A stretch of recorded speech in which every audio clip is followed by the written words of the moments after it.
What I want to know is why isn't there more written, printed, scrolls, biblical, whatever evident, or writings about the pyramids of Egypt? They're so spectacular. They obviously were there. They stood out. People knew about them.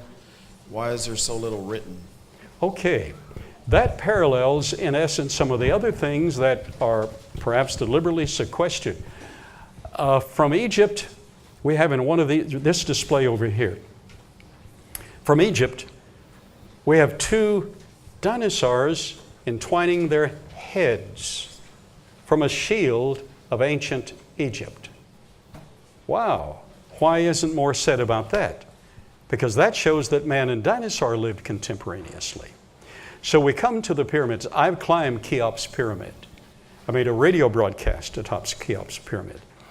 The pyramids are Cheops, Mekephren, and Mykerinos. And there's a lot of mystery about the pyramids. A lot is written. I think primarily there's not a lot more written about it because they're there. They're obviously there. And we can see them. If you can get past the terrorist.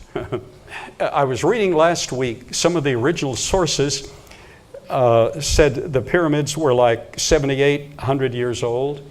And then the sources came down and said they were 5,200 years old, and then finally 4,300 years old.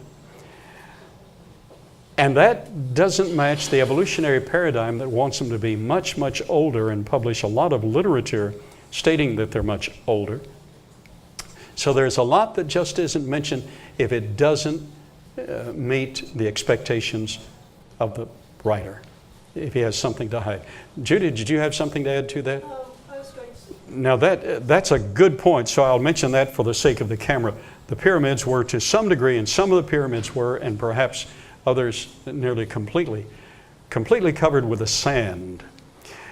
That parallels Nineveh. Many scholars, including biblical scholars, thought the book of Jonah was not literally true because where was Nineveh? It was supposed to be a great city. Now, I think it was like in the 1920s, a famous archaeologist went over there and worked for long years. And almost everywhere he dug, when he dug far enough, was an extension of that city. And it was like 60 miles long and almost 30 miles wide. And it was all under sand. So there's a lot of evidence that isn't there, as Judy said, in the record because they couldn't see it.